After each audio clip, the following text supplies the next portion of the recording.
Pode se assentar, meus irmãos. Bom dia, graça e paz, em nome do nosso Senhor Jesus Cristo. Que alegria estar com vocês aqui. Sejam bem-vindos mais uma vez à Igreja Batista no Centro. Você que nos acompanha pela internet, como bem pontuou nosso querido Josué, fica aqui a nossa gratidão, mas também uma orientação, uma exortação, para que assim que possível você venha cultuar o Senhor conosco. Porque cremos que o culto ao Senhor se faz presencial. Então, nós estamos aqui na Rua da Consolação, 1218, é isso, né, Josué? Eu sempre me confundo com o número. No Teatro Comune, a 50 metros do metrô de Higienópolis, Mackenzie. Então, por favor, sinta-se à vontade em nos visitar. Bom, meus irmãos, hoje estamos aqui dando sequência a uma série de exposições na carta de Paulo aos Efésios. E hoje continuaremos trabalhando o capítulo 4. Mas me permita aqui lembrá-los daquilo que, ao longo de todos os nossos domingos, nós já apresentamos. E a carta aos Efésios, no capítulo 1, 2 e 3, Paulo vai então nos apresentar as bênçãos espirituais que Deus graciosamente nos concede como resultado de nossa adoção, como filho em Cristo Jesus, filhos em Cristo Jesus. Paulo, então, ali nos apresenta o eterno plano de Deus, que ele concebeu antes mesmo da fundação do mundo, de ter um povo exclusivo para si. Vimos, então, como Cristo Jesus veio a este mundo cumprir e realizar este plano. E também como o Espírito Santo de Deus é enviado para aplicar os efeitos da obra de Cristo em cada um de nós, na sua igreja.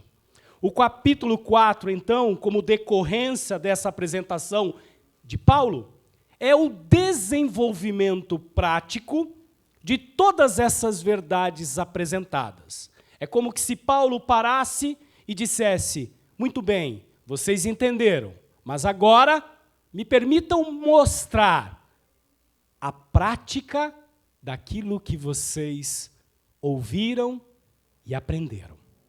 A ortopraxia. Já tem uma frase célebre no meio teológico que diz: ortodoxia sem ortopraxia é apenas uma bela palavra. A prática daquilo que conhecemos e vivemos. Bom, meus irmãos, estamos diante dessas práticas. Mateus iniciou o capítulo 4, Josué desenvolveu e vem nos mostrando acerca dessa vida prática. Paulo, então, começa a enumerar essas nossas responsabilidades. Depois desse apelo aos cristãos para andarem do modo digno da sua vocação, Paulo, então, continua com a exigência de um crescimento espiritual na comunhão do corpo de Cristo, a saber, sua igreja. Ele nos adverte acerca da unidade de nosso viver como irmãos.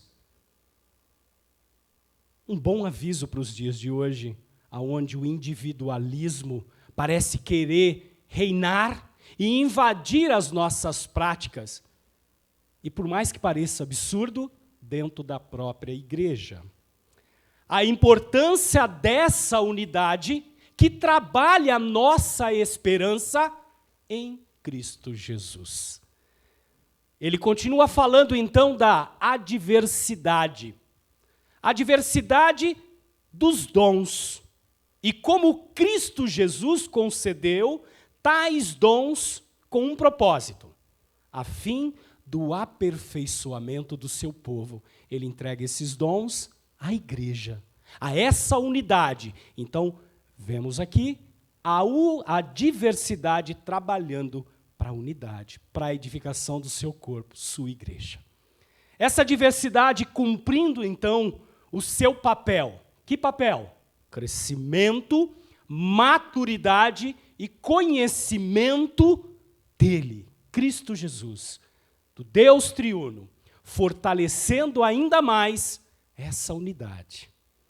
Bom, o sermão dessa manhã, meus irmãos, ele vai tratar do trecho que mostra a importância do nosso viver, daquilo que expressamos e conjugamos no ordinário da vida, não aquilo que fazemos no domingo quando estamos aqui. Bendito seja o nosso Senhor por esse privilégio, de podermos, como seu povo, cultuar o seu nome neste dia que separamos para adorá-lo, que separamos a nossa vida para contemplar ao Rei do Universo, ao Senhor único de todas as coisas. Devemos, então, prestar atenção na maneira como agradamos a Deus. Esse é o tema do sermão. Foi isso que nós tivemos na nossa chamada. E por um minuto eu gostaria, por breves segundos, é verdade, que você pensasse, a sua vida agrada a Deus?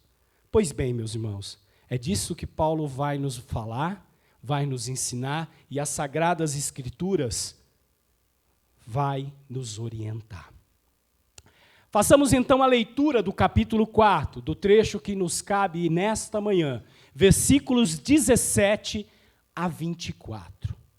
Diz assim as Sagradas Escrituras: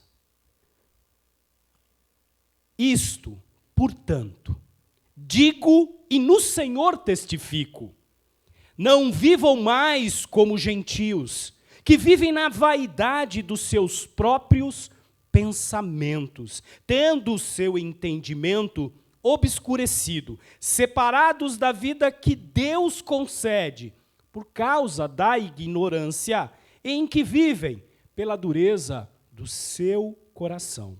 Tendo se tornado insensíveis, eles se entregaram à libertinagem para, de forma desenfreada, cometer todo tipo de impureza.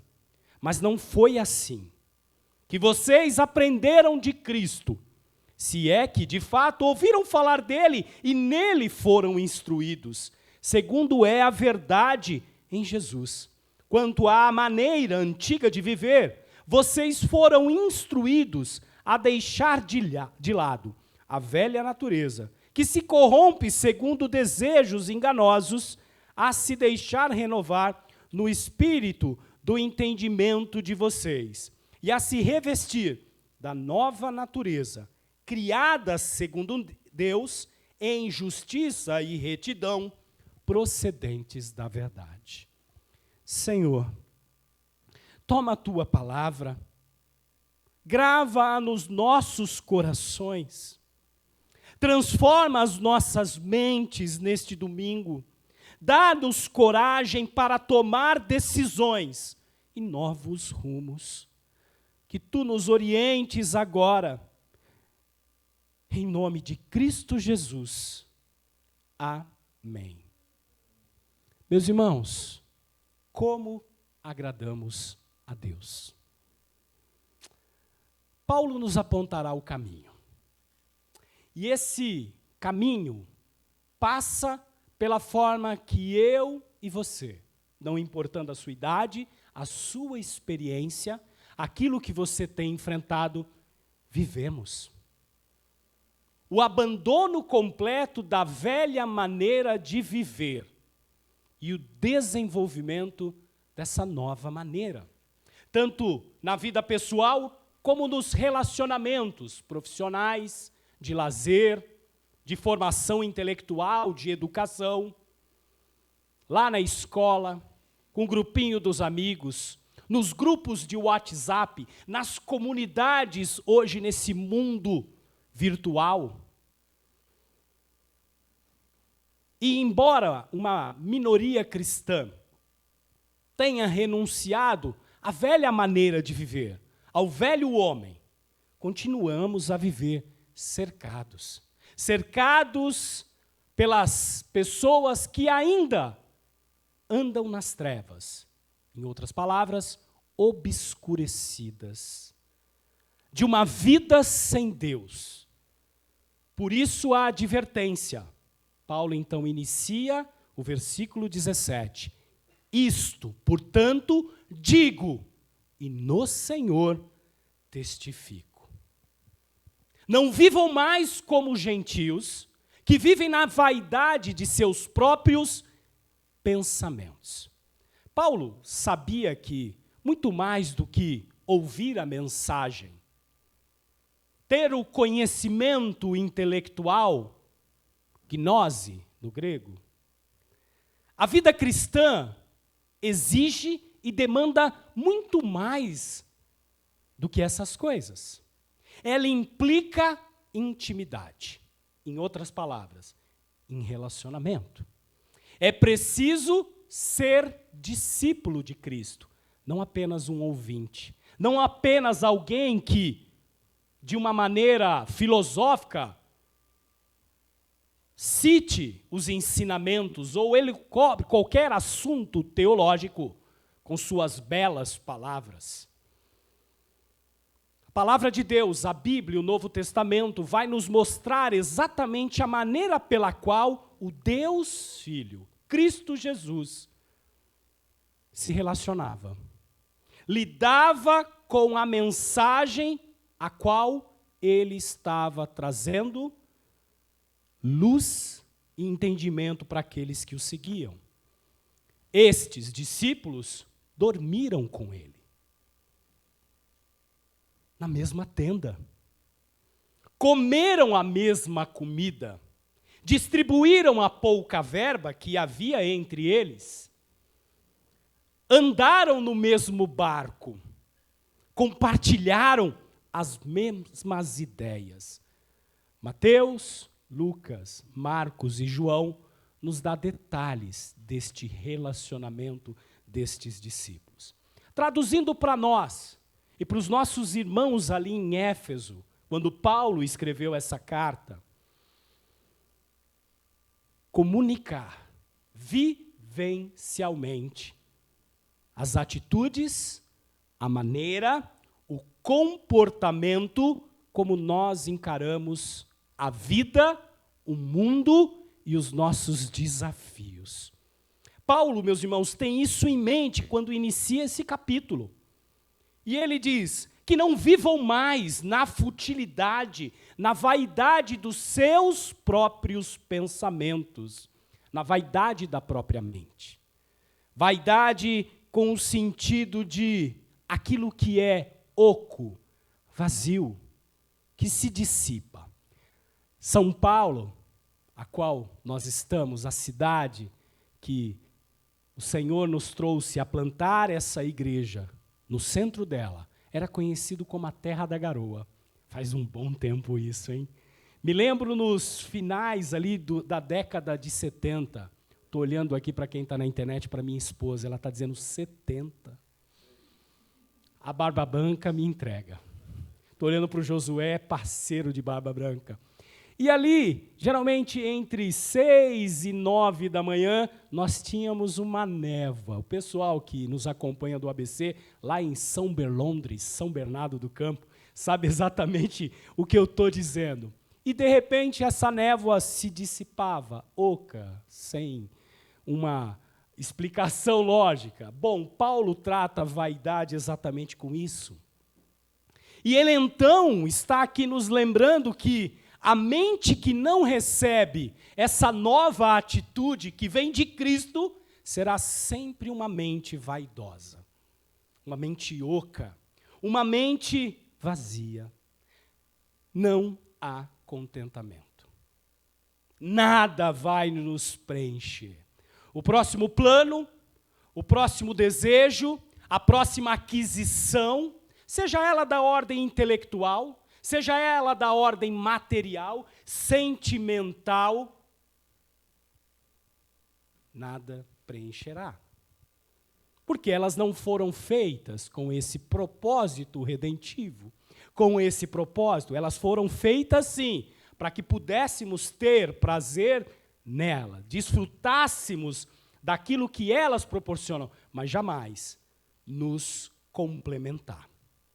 Ele então continua no versículo 18, dizendo: tendo o seu entendimento obscurecido. Quem? Os outros gentios. Aqueles que não faziam parte da comunidade, da igreja, aqueles que não haviam ainda recebido a mensagem do evangelho que Paulo, o apóstolo dos gentios, levou. Separados da vida que Deus concede, por causa da ignorância em que vivem, pela dureza do seu coração.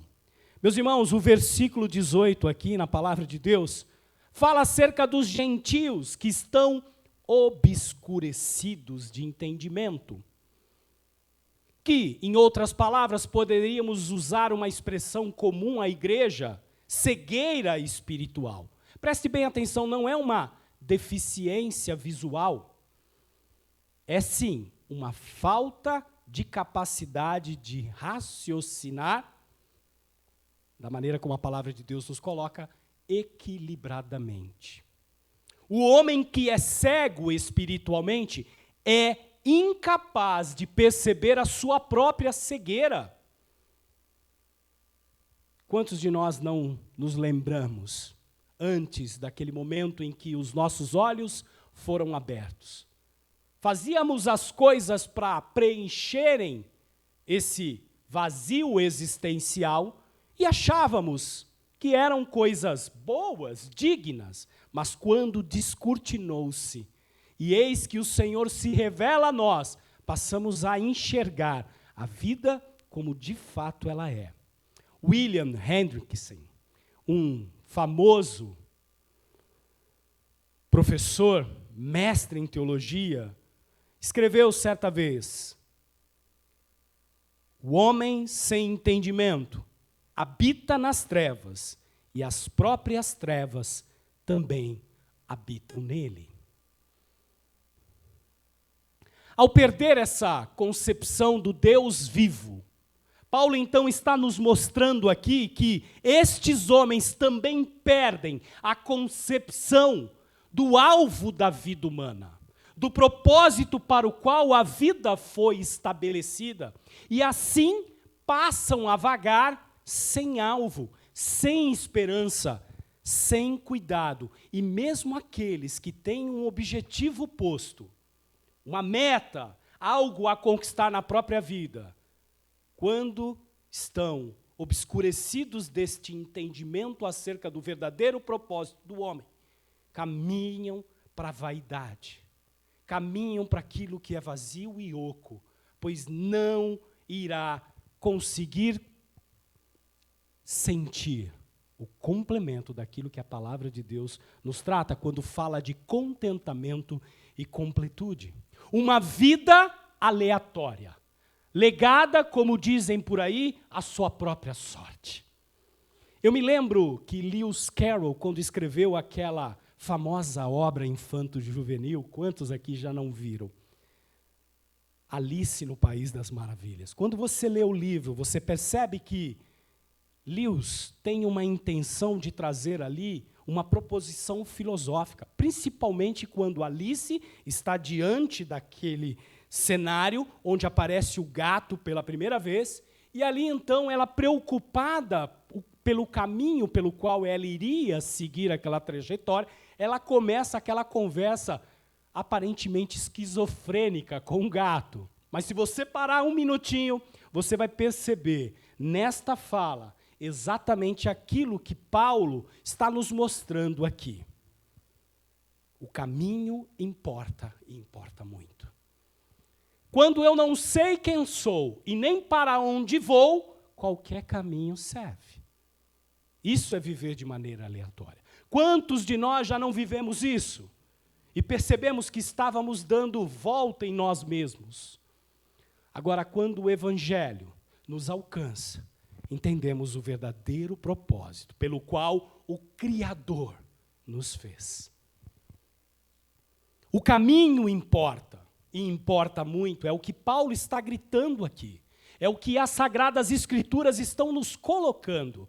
a maneira pela qual vamos trilhar o caminho importa muito. E mesmo aqueles que têm uma vida talvez não explicitamente contrária aos bons costumes, temos amigos assim. Talvez você, antes de conhecer a verdade do Evangelho e ser alcançado pela graça irresistível, vivia uma vida dentro de um padrãozinho moral e ético deste mundo bacaninha. Como o beautiful people que anda por aí, apregoando, né, a relativização das coisas. E uma tolerância falsa. Pessoas que, ainda assim, caminhavam para um vazio. Por isso, meus irmãos, sem o conhecimento de Deus, o que a palavra de Deus está nos dizendo aqui, tudo, em última análise, é vaidade. É correr atrás do vento. Pode haver até muito conhecimento, mas não há luz de sabedoria na mente. O que Paulo depois trata como epignose, que é o conhecimento prático, o conhecimento de relacionamento, um conhecimento de quem conjuga as verdades do Evangelho, Cristo, no ordinário da vida. Versículo 19 continua trazendo exatamente a vida daqueles que não conhecem a Deus, e diz assim: tendo se tornado insensíveis, eles se entregaram à libertinagem, para de forma desenfreada cometer todo tipo de impureza. Infelizmente, meus irmãos, por mais que essas pessoas que há pouco mencionamos, talvez você que nos assiste, se julguem do bem e próximas de Deus, na verdade, são pessoas que vivem afastadas, alienadas no Senhor, mortas em seu delito e seu pecado, como Paulo bem nos colocou no capítulo 2. E essa falta de entendimento, ela vai acarretar uma falta de sensibilidade do coração. E assim, elas são entregues aos seus próprios prazeres, desenfreadamente, com avidez, sem limite. Uma vida regrada por si mesmo, como eu sempre digo, né, meu amor? Ensimesmadas. Esses homens e mulheres em Éfeso, meus irmãos, quando Paulo está tratando com essa igreja, não faziam esforços para sufocarem os seus desejos. Não queriam ter domínio próprio sobre aquilo que eles achavam natural e comum, e que nós aqui estamos tratando de vícios e pecados. Estavam sempre desejosos por mais, muito mais do que lhe era devido e apropriado.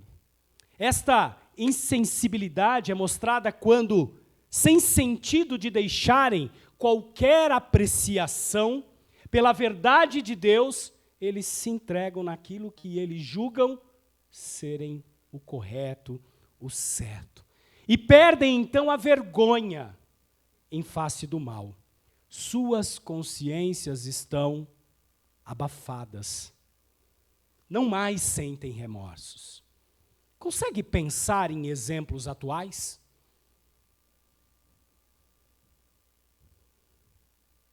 Pessoas que vivem de uma maneira onde os seus próprios pensamentos é que importam. Vamos fazer aqui um passeio pelas nossas mídias sociais, já que as pessoas dizem que nesse exato momento da história nós estamos aí consumindo esses relacionamentos como nunca, não todos, mas a grande maioria. Pensemos então no exibicionismo. Como somos levados a nos exibir, a mostrar, a ter o nosso próprio centro como o centro de todas as coisas, dos nossos relacionamentos. E pior, os magos do marketing, aqueles que não conhecem a Deus e que deturpam a graça comum que há no marketing, vão nos incentivar a cada vez mais fazermos uso desse exibicionismo. Lascívia e imoralidade, publicadas sem vergonha, sem nenhum senso de moral, de ética, sem receio nas redes sociais, para que muitos curtam e apreciem. Exibicionismo, lascívia e imoralidade aconteciam também naquela época entre os gentios de Éfeso. Se a gente for no Antigo Testamento, a gente já vê isso em Sodoma, Gomorra, bem retratado ali. E, meus irmãos, por mais que pareça absurdo, acontece ainda hoje. E o pior, até entre os crentes. Porém, nada podem permanecer em nosso meio. Nós que somos de Cristo, não podemos aprovar esse tipo de comportamento. E Paulo, então, está denunciando este comportamento. Pois o velho homem, nascido de Adão, foi crucificado em Cristo. Romanos 6 vai nos dizer, e nova criatura nos tornamos. E não estamos mais servindo a escravidão do pecado, ou como escravos do próprio pecado. Versículo 20, então, entra na maneira como Paulo, então, vai trabalhar do 20 ao 24, aquilo que seria o caminho posto. Mas não foi assim que vocês aprenderam de Cristo. Versículo 21, se é que de fato ouviram falar dele e nele foram instruídos, segundo é a verdade. Percebam que a construção desses dois versículos tem algo interessante no original. A ênfase dada é no pronome, vocês. Há uma ênfase no pronome pessoal.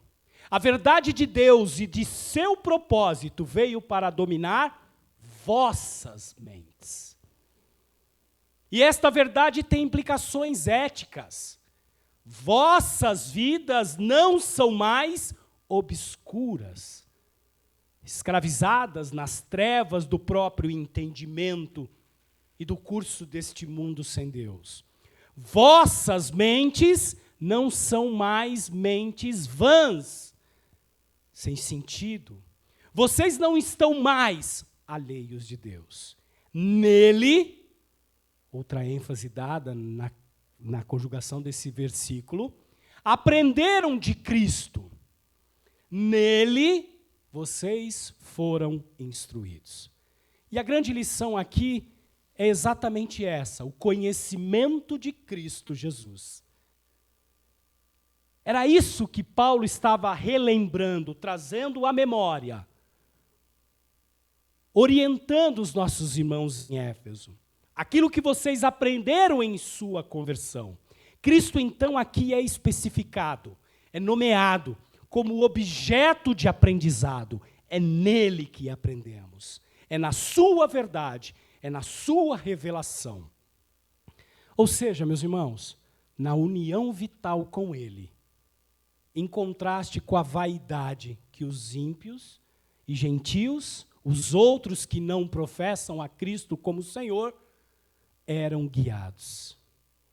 Paulo, então, quando usa essa expressão, se é que, num primeiro momento parece que ele está colocando em dúvida, mas não é essa a intenção.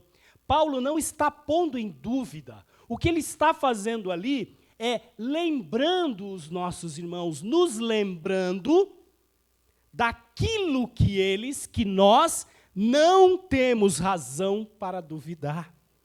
Pois em Cristo, nele, nós não só ouvimos falar, mas nele fomos instruídos.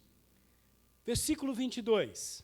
Quanto à maneira antiga de viver, vocês foram instruídos a deixar de lado a velha natureza, que se corrompe segundo desejos enganosos. A metáfora aqui utilizada por Paulo, nesse conjunto de expressões que ele vai fazer no versículo 22, 23 e 24, era muito familiar. Você vai quando estudar as cartas de Paulo, em Romanos, Colossenses, Hebreus, Tiago, e até em 1 Pedro, a gente com Pedro ali, observarmos esse uso da metáfora, que significa mudança de vida. Despir-se, deixar de lado, tirar, abaixar, se livrar dessa natureza. É uma troca de roupas, em outras palavras. Agora, num primeiro momento com essa afirmação, nos parece ser algo superficial. Vamos lá trocar uma camisa, tiramos essa calça, tiramos o sapato, a meia, ou algum das peças do nosso vestuário, e tudo bem. Aqui o sentido é de abandono completo das velhas vestimentas. Paulo então está dizendo, vamos pegar todo o guarda-roupa, tudo aquilo que nos vestia, como homens obscurecidos pelo próprio entendimento, como andávamos anteriormente, o velho Márcio, com as suas elucubrações filosóficas, com a sua formação intelectual ou pseudo-intelectual, com aquilo que ele tinha experimentado de vida, junta esse guarda-roupa todo, se livra.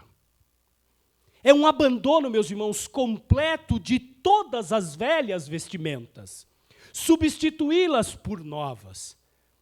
Um novo guarda-roupa. Como os pecados já cometidos na nossa vida, obscurecidas pelo próprio entendimento e afastadas de Deus, foram tratadas pela graça do perdão e o arrependimento que conhecemos, determina esse completo abandono, tudo o que pertence ao velho modo de vida, aqueles descritos nos versículos 17 e 19, devem ser postos decisivamente de lado. O tempo verbal na construção desse trecho, do versículo 22 ao versículo 24, principalmente no 22, ele é importante porque ele vai determinar que isso é feito num único ato. Já foi despojado.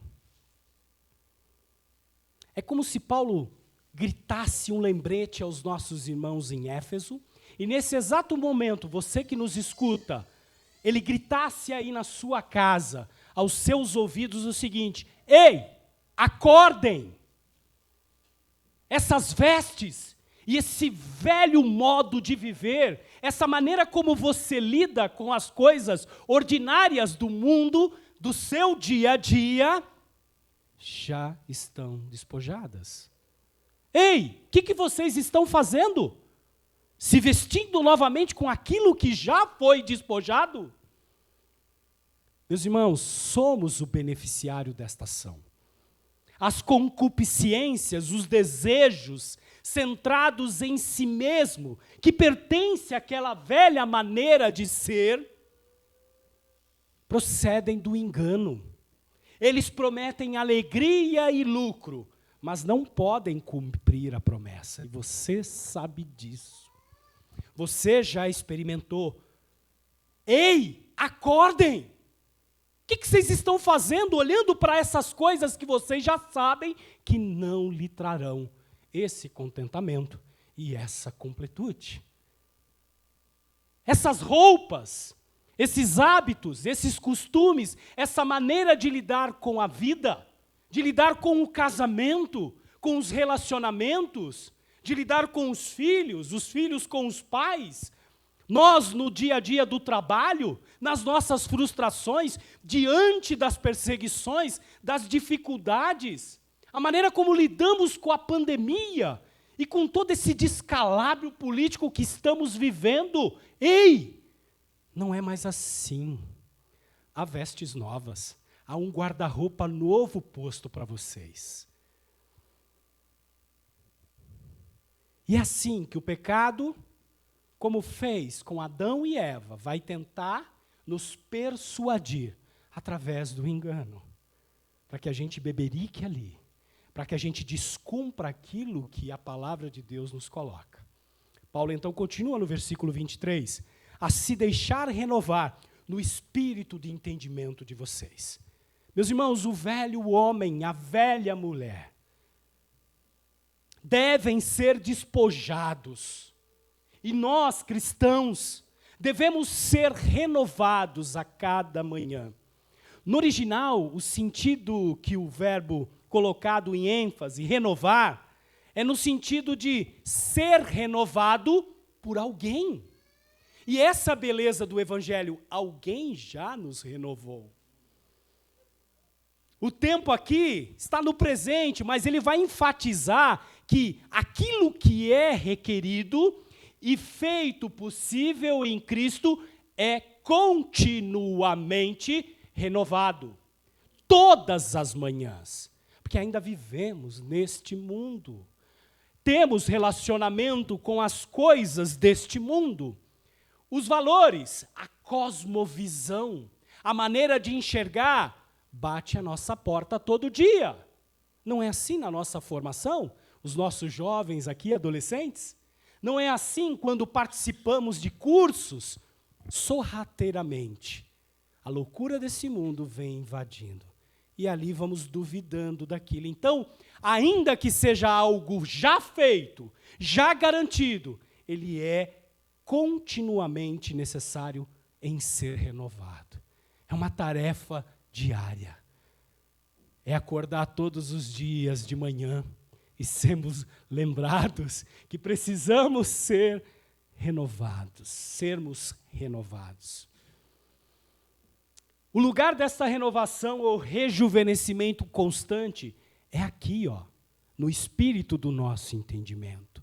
Paulo vai chamar a atenção para o fato de que nossa mente aqui, ela pode ser tanto usada para pensarmos sobre as coisas espirituais, como a grande parte de vocês estão fazendo neste domingo de manhã. Assim como as coisas materiais e deste mundo. Então, logo a gente se despeça aqui e você entre no automático da vida.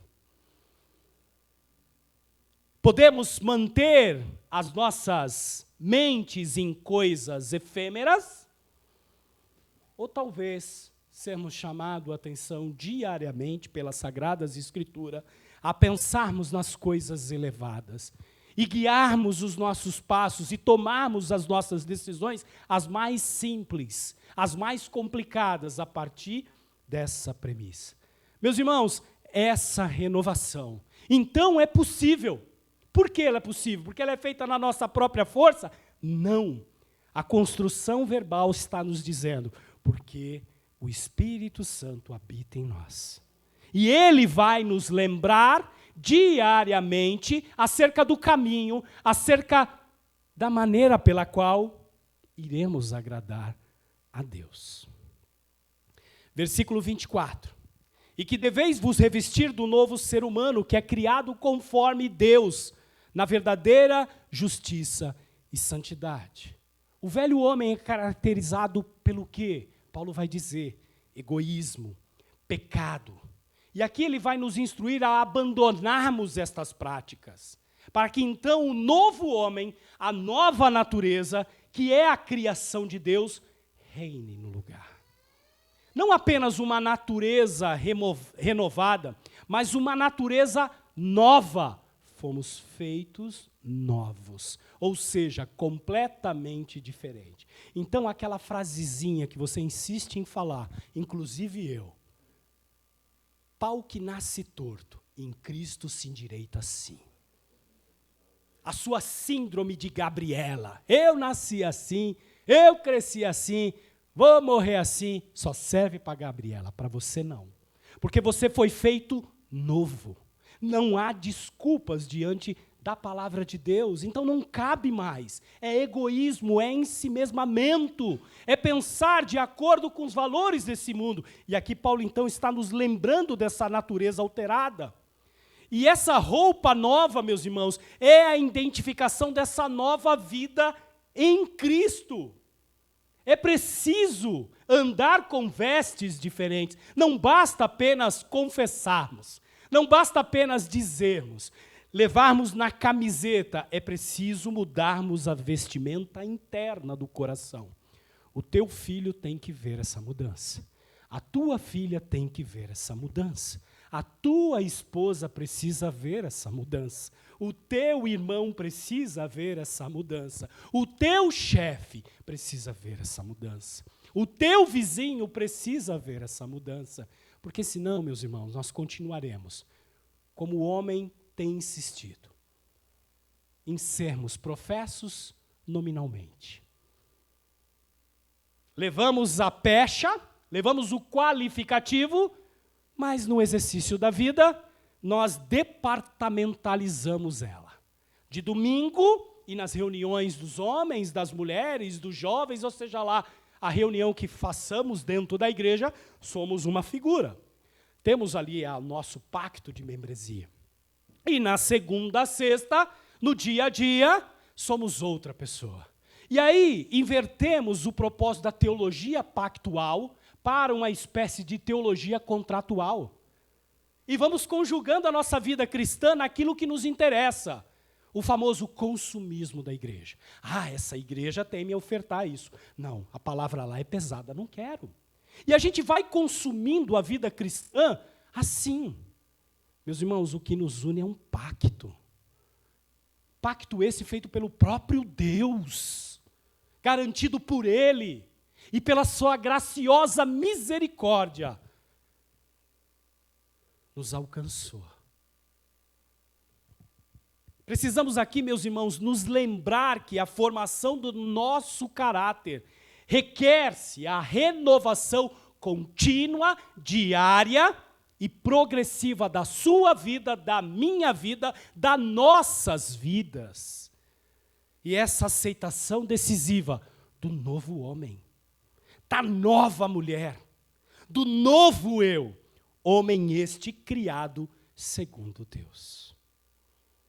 Colossenses 3,10 vai dizer: se revestiram da nova natureza, que se renova para o pleno conhecimento, e aqui não é gnose, é epignose, segundo a imagem daquele que o criou.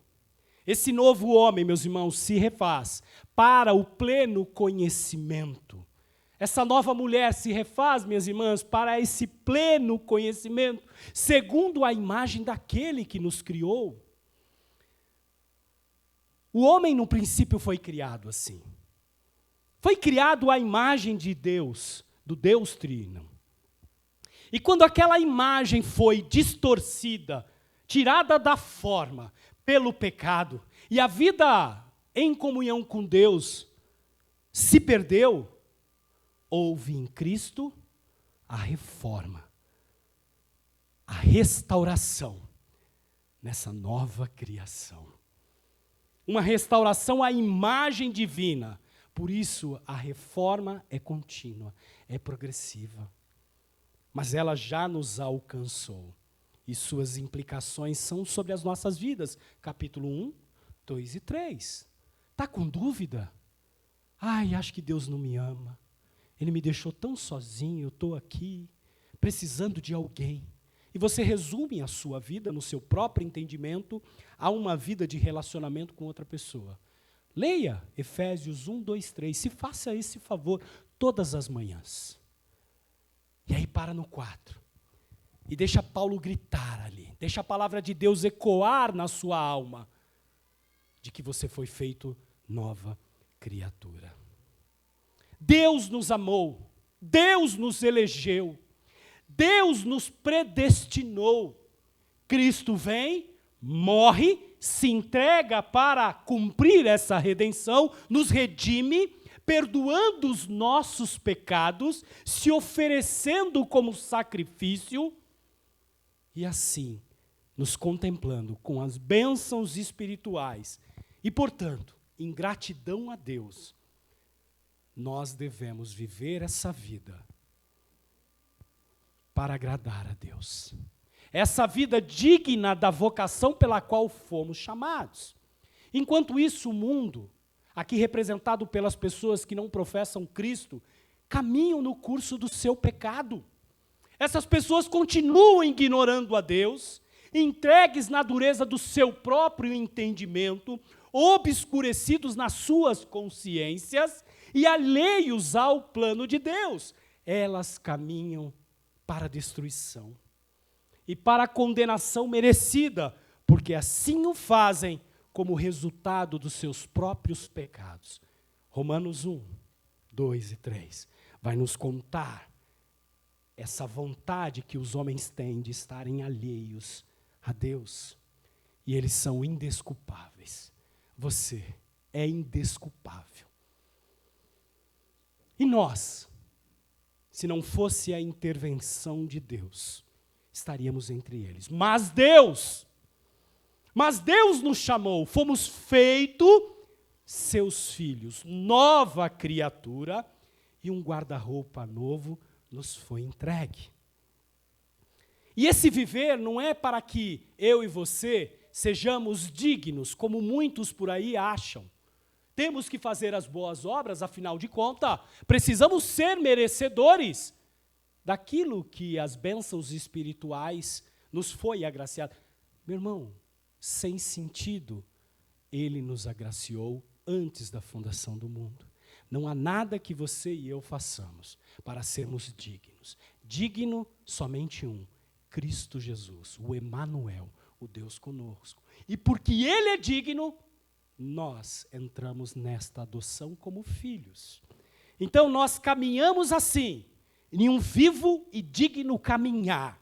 Não porque seremos salvos, porque já somos salvos. Me permita agora aplicar um pouco disso que eu disse a você. E por alguns segundos, permita que o seu pensamento caminhe nessas perguntas. Você se preocupa em agradar a Deus? Ou você acha que, por Deus ser amor, Ele aceita qualquer atitude, desde que seja de um coração sincero? A sua vida agrada a Deus, meus irmãos? A sua vida agrada a Deus? Os seus atos, pensamentos, as suas condutas agradam a Deus? Em outras palavras, num contexto mais contemporâneo, o seu estilo de vida, o seu guarda-roupa escolhido, seja lá por quem for o seu personal style, agrada a Deus? Se formos sinceros, meus irmãos, um cristão verdadeiro, que professa Cristo Jesus na sua vida, ele tem esse desejo de agradar a Deus. Levantamos pelas manhãs, lutamos com aquilo que ainda nos escraviza, sabendo que eles não têm a força para nos manter ali, mas lutamos com esses vícios, essas dificuldades, esses dilemas da vida cristã fazem parte. Sabemos disso, mas no fundo o nosso coração deseja agradar a Deus. E tal desejo é muito importante. Mas não é tudo. Tão importante quanto esse desejo, que essa pergunta tem como fundamento, é saber como ele deseja ser agradado. Deixe-me ilustrar isso para vocês de uma maneira bem prática. Eu vou parafrasear um texto de um amigo e pastor que eu achei muito oportuno. Imagine vocês que hoje, nesse domingo, vocês me convidem para almoçar. Já pensaram nessa hipótese? Calma, depois vocês, por favor, podem fazer isso. Aí você ali na sua casa, como somos pessoas queridas, assim espero, você então começa a ouvir as pessoas e alguém na sua casa sugere o tal prato. Ah, mamãe, papai, meu amor, minha esposa, eu faria aquele frango com quiabo. Ninguém faz um frango com quiabo como você. Talvez outro dos seus parentes digam, com a cara meia torta, não, frango com quiabo de novo não. O pastor não é mineiro. Eu acho que ele nasceu de São Paulo, ele tem um negócio meio italiano, uma coisa meio inglesa ali com ele. Frango com quiabo, não. duvido que ele já tenha comido aquela dobradinha. Faz aquela dobradinha, meu Deus do céu, ele vai se apaixonar, ele nunca mais vai se esquecer da gente. E aí vem um terceiro membro da sua família e diz, não, essa dobradinha de novo não. Eu acho que o pastor é um pouco mais requintado, ele tem ali um jeito de usar umas meias diferentes. Eu acho que ele vai se apaixonar pelo sarapatel e por aquela saladinha de coração de frango. Como ele vai se deliciar com essa salada. Bom, você poderia estar morrendo de vontade de me agradar, não é verdade? Mas se você seguisse a orientação dos membros da sua casa, você teria uma certa dificuldade para me agradar. Primeiro, porque eu não gosto de frango ensopado. Por mais que eu goste do quiabo, essa combinação, ela não me cai bem. Segundo, que dobradinha me remete à minha infância em umas experiências não muito queridas. Me lembro muito bem de uma tia fazendo, e aquele cheiro até hoje eu sinto na alma. E por último, por mais que você ache que eu sou sofisticado, eu tenho certeza que Deus criou os animais e os seus miúdos para que a gente não comesse. Ainda mais em uma salada. Bom, minha chatice à parte, e as nossas chatices à parte, o princípio é o seguinte: se queremos agradar alguém, o critério principal não é o que fazemos de melhor, bem intencionado, na sinceridade do nosso coração, ou o que vai ser novidade para ele, ou o que imaginamos que poderia agradá-lo. O critério é o que ele deseja, o que de fato ele quer. Se você está tentado a me convidar, minha esposa está ali, você pode perguntar do que eu gosto. Mas, meus irmãos, essa beleza e esse critério é exatamente isso que Paulo está nos dizendo, que se aplica à vida cristã. O desejo de agradar a Deus é certamente muito importante, mas ele precisa estar acompanhado do conhecimento daquilo que ele requer de nós. É nesse sentido que Paulo escreveu aos Efésios. É nesse sentido que essa carta vem trabalhando em nós e vai continuar na exposição do capítulo finalzinho para o 4, para o 5. Ele está nos ensinando como Deus deseja que nós o agrademos. A jornada cristã, como sempre nos lembra o Mateus, é um constante discipulado. O discipulado é um constante ouvi-lo. Meus irmãos, ouçamos primeiro a Cristo. É o que Paulo está nos dizendo aqui. Que sejamos instruídos segundo a verdade e não pelo próprio entendimento, por mais bem intencionado que estejamos. A vida cristã, você que nos acompanha, ela é orientada segundo as Escrituras e não segundo aquilo que eu acho, aquilo que você acha, aquilo que você inferiu. Lembre muito bem aquela regra de exegese, de interpretação, um texto fora do seu contexto, para alimentar o seu pretexto. Não sai boa coisa dali. O autor escreveu com um propósito. O caminho importa, e importa muito. Fé não é apenas aceitar uma coleção de dogmas, mas algo mais profundo. Jamais conheceremos a pessoa apenas com a mente, com o conhecimento. É preciso se envolver, é preciso conhecer, é preciso caminhar. E como eu sempre digo com os meninos aqui da igreja, é preciso comer 1 quilo de sal juntos. Envolve experiência plena na vida em Cristo. É provado que o Senhor é bom. Você já provou que o Senhor é bom na sua vida? Eu não estou perguntando se você sabe que Ele é bom. Você já provou?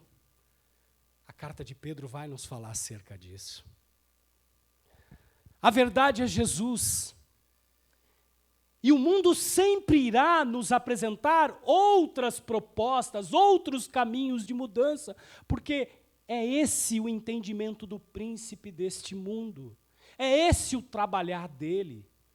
Ele não vai fazer isso com aqueles que já estão escravos, escurecidos no seu próprio entendimento.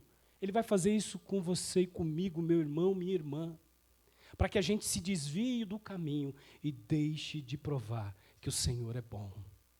O texto hoje está nos chamando a atenção para firmarmos os nossos pés, não nas nossas falhas, não na nossa falta de caráter, naquilo que a gente é escravizado pelos nossos vícios, mas sim naquilo que a palavra de Deus nos garante. Não é na sua força, é na força dele, mas você precisa conjugar a sua parte. Afinal de contas, há responsabilidade humana aqui.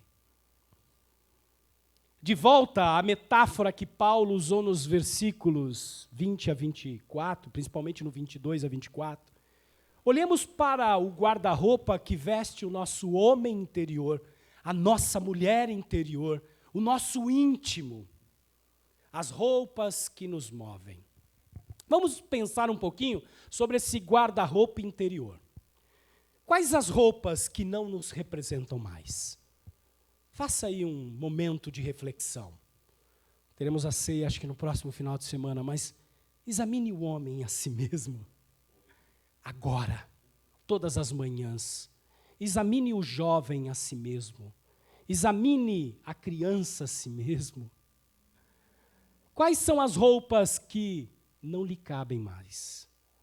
Quais são os costumes, hábitos, atitudes que você vem conjugando no dia a dia da sua vida e que não te serve mais? O convite de hoje é para colocarmos para fora, naquele velho modo americano, sabe, daquela garage sales que você faz ali, né? E faz aquela venda no seu quintal, jogando tudo para fora. Só que aqui você não vai vender, você vai jogar fora, você vai entregar na mão de Deus. Agora que somos discípulos de Cristo, agiremos como aqueles que não conhecem o Senhor? Porventura seremos vaidosos nos nossos próprios sentimentos e entendimentos? É difícil. A gente quer ter razão em tudo. Mas um homem que anda com Cristo, uma mulher que anda com Cristo, eu falo isso para minha esposa, e nós conversamos sobre isso diariamente, ele é ensinável.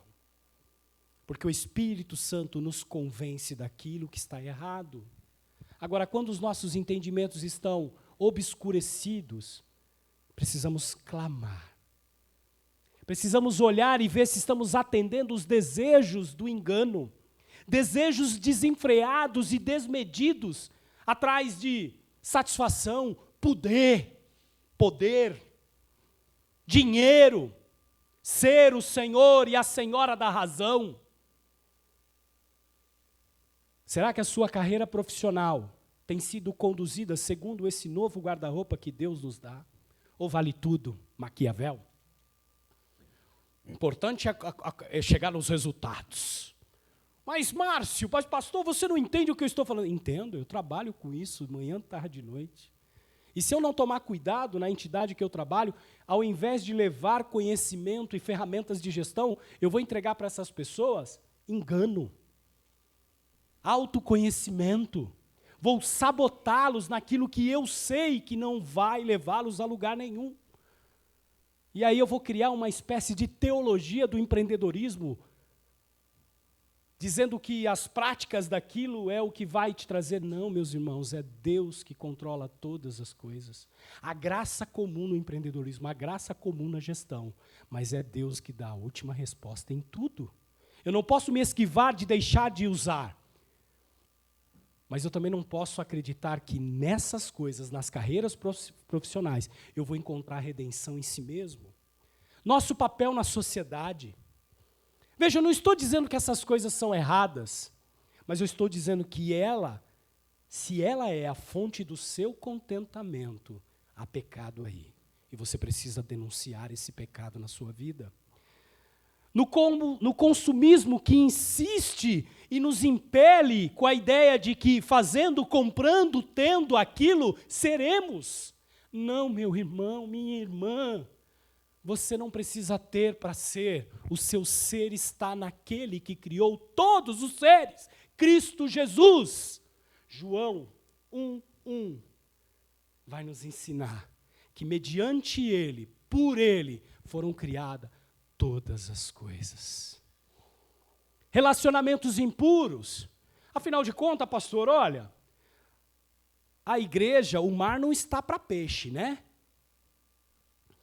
Os homens são escassos. As mulheres nem se falar. São desinteressantes. E às vezes nem são tão homens ou mulheres quanto gostaríamos que fossem. Então o que o homem e a mulher solteira faz? Vai pescar em outro aquário. E aí numa espécie de namoro missionário, que eu quero denunciar aqui, jugo desigual, a gente vai completar e vai conjugar na nossa vida aquilo que não é recomendado pela palavra de Deus. É engano, cuidado, obscurecido pelo próprio entendimento. Poderia aqui pensar em tantos outros exemplos de como nós podemos cair na tentação de ir atrás dos nossos próprios pensamentos vaidosos e correr atrás do vento, como Salomão nos ensina no texto sapiencial do Antigo Testamento, ali em Eclesiastes, com a conjugação de Provérbios, lendo também a tiracolo Jó, para a gente ter essa concepção do que de fato é a vida. Não é preta no branco, tem zonas cinzentas. Aquele que conhece a Cristo, meus irmãos, precisa ter uma vida semelhante. Precisa replicar o modelo. Precisa mortificar a própria carne, os próprios desejos e se vestir de Cristo. Não adianta só se despir do velho e num legalismo você ali conjugar a tua vida em Cristo. Há um novo que tem que ser revestido. Um novo homem e uma nova mulher segundo o padrão de santidade de Deus. Gálatas 5:22, Paulo vai nos escrever sobre os qualificativos desse novo guarda-roupa. E é como se ele chamasse cada um desses como uma peça de roupa que nos veste. Mas o fruto do Espírito é amor, alegria, paz, longanimidade, benignidade, bondade, fidelidade, mansidão e domínio próprio. Contra essas coisas não há lei. Lemos hoje, na leitura inicial que o Josué fez aqui, em conjunto com a igreja e com vocês, Filipenses 4:8. Finalmente, irmãos, tudo que é verdadeiro, tudo que é respeitável, tudo que é justo, tudo que é puro, tudo que é amável, tudo que é de boa fama, se alguma virtude há e se algum louvor existe, seja isso que ocupe os vossos pensamentos. Santificação, este é o processo de limpeza e mudança, não é algo que acontece 100%, como se você estivesse aplicando uma espécie de aplicativo em você, e você fizesse o download e baixasse ali os 100% de uma vez. A Bíblia vai nos ensinar que é algo que acontece progressivamente, porque Deus, na sua infinita sabedoria, sabe a maneira de nos tratar. E quando nos caímos, é ali que a sua graça se torna extraordinária. É ali que ele se mostra um Deus que insiste em nos amar, mesmo você e eu insistindo em usar aquelas velhas roupas. Salmo 40, versículo 2. Tirou-me de um poço de perdição, de um tremendal de lama, colocou-me os pés sobre uma rocha e me firmou. Já ouvi muitas vezes pessoas que dizem que primeiro Deus nos tira da lama e depois, no processo de santificação, Ele vai tirando a lama de dentro de nós. No ano 120, meus irmãos, para terminarmos, tem um texto histórico muito importante na tradição ortodoxa cristã, uma carta endereçada a um tal de Diogneto. Ela foi escrita ali por volta do ano 120 depois de Cristo, há muito tempo atrás. E é interessante porque ela trata do testemunho escrito por um cristão, um irmão anônimo, que respondendo à indagação de Diogneto, que era um pagão culto, um homem intelectual, desejoso de conhecer essa nova religião, que se espalhava com tanta rapidez pelo império, e ele estava impressionado, olha que coisa interessante, pela maneira como os cristãos não só desprezavam os deuses gregos, mas também testemunhavam uma espécie de amor que tinham uns para com os outros. As suas vestes eram mudadas, vestes novas. E ali, então, nessa conversa, ele vai ficando surpreendido que esses cristãos não apenas se distinguem de tais homens, não pela terra, ou pela língua, ou pelos costumes ali da terra, a não ser aqueles que colocavam em xeque a sua própria fé em Cristo, nem em parte alguma habitavam cidades peculiares e nem usavam alguma língua distinta, como alienígenas, nem viviam uma vida de natureza singular. Nenhuma doutrina desta natureza deve ser descoberta a invenção ou conjectura de homens. Habitando cidades gregas e bárbaras, conforme coube em sorte a cada um, e seguindo os usos e costumes das regiões no vestuário, no regime alimentar e no resto da vida, revelam unanimemente uma maravilhosa e paradoxal constituição na forma que vive a sua vida política social. Habitam pátrias próprias, mas como peregrinos. Participam de tudo, como cidadãos, e tudo sofrem como estrangeiros. Toda terra estrangeira é para eles uma pátria, e toda pátria é uma terra estrangeira. Casam como todos e geram filhos, mas não os abandonam à violência, os próprios filhos e recém-nascidos. Servem-se da mesma mesa, mas não do mesmo leito. Não há conjugações carnais impróprias entre eles. Encontram-se na carne, mas não vivem segundo a carne. Moram em terras e são regidos pelo céu. Obedecem às leis estabelecidas e superam as leis com as próprias vidas. Amam todos e por todos são perseguidos. Não são reconhecidos, mas são condenados à morte. São condenados à morte e ganham a vida. São pobres, mas enriquecem muita gente. De tudo carecem, mas em tudo abundam. São desonrados e nas desonras são glorificados. Injuriados, são também justificados. Insultados, eles bendizem. Ultrajados, prestam as devidas honras. Fazendo um bem, são punidos como maus. Fustigados, alegram-se, como se recebessem a vida. São hostilizados pelos judeus, pelos romanos, pelos gregos, como estrangeiros. São perseguidos por todos eles. E os que o odeiam não sabem dizer a causa do ódio. Numa palavra, o que a alma é no corpo, isso são os cristãos no mundo. Que Deus tenha misericórdia da nossa vida. Que saiamos daqui hoje, nesta manhã, entendendo que para agradar a Deus, a palavra do Senhor já nos orientou. E para você, que porventura nos escuta, essa é a primeira vez, segunda, terceira, ou quem sabe você se deixou levar pelo obscurecimento desse mundo. Eu quero lhe dizer que Cristo Jesus é nosso único Senhor e Salvador. Me ouça com cuidado, enquanto há tempo. Me ouçam com cuidado, enquanto há tempo, você que nos assiste pela internet ou pelo YouTube. Hoje falamos de roupas velhas e roupas novas. E como Deus se agrada em entregar a nós esse novo guarda-roupa. E uma vez vivendo assim, encontraremos nele, no nosso Senhor Jesus Cristo, o real sentido de ser e viver. É nele que encontramos a completude que você tanto busca no dinheiro, nos prazeres dessa vida, nas riquezas e tantas outras coisas que porventura te tiraram do alvo, ou que talvez hoje você reflita pela primeira vez. Fora dele, você não vai encontrar.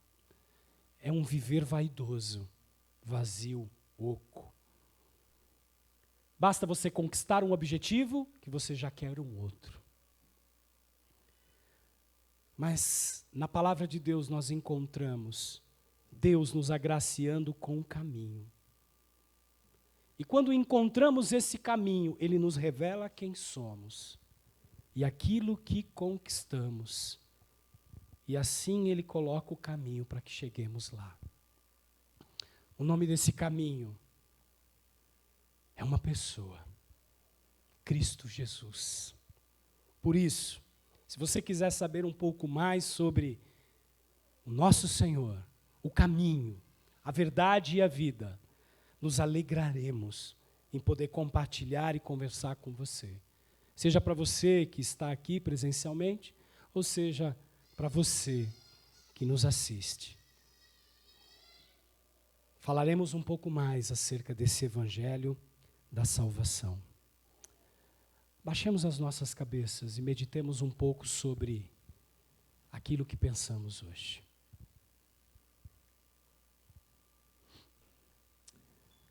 Senhor nosso Deus, glorioso e majestoso Deus, tende misericórdia de nós, seu povo, que mesmo diante de tamanha beleza, na verdade aqui apresentada nas tuas escrituras, ainda assim insistimos em voltar ao próprio vômito.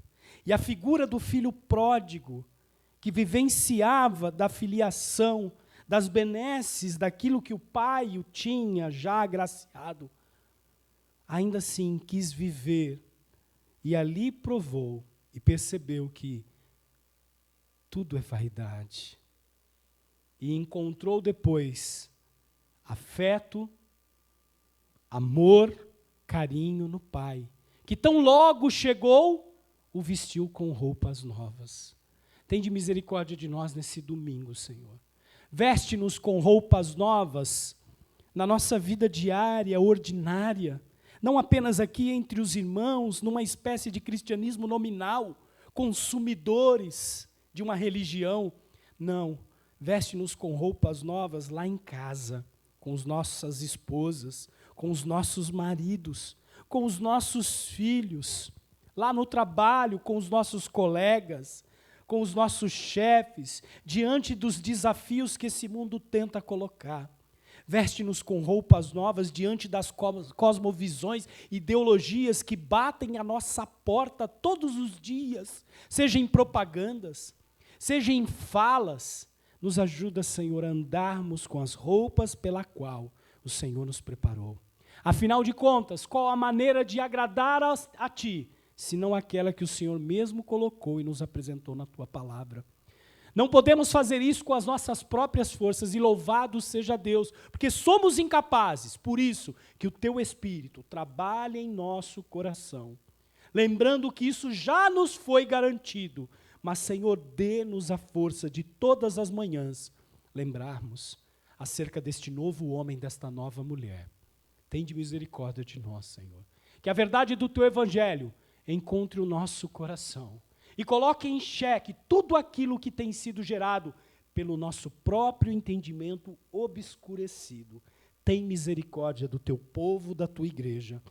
Nos abençoa como a Tua igreja aqui no centro, diante de tantas ideologias e cosmovisão de pessoas que vivem ao seu próprio prazer, obscurecidas, que possamos ser luz, que possamos ser sal nesta terra, fazendo a diferença, acolhendo, amando, longânimos em mansidão, para refletirmos Cristo em nós e exalarmos o bom perfume do Mestre em cada um dos nossos atos.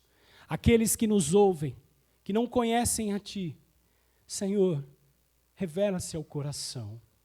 E se assim for, e o Senhor o quiser, que eles possam caminhar conosco. É o que pedimos e agradecemos. No nome glorioso de Cristo Jesus, nosso Senhor. Amém. Que Deus os abençoe.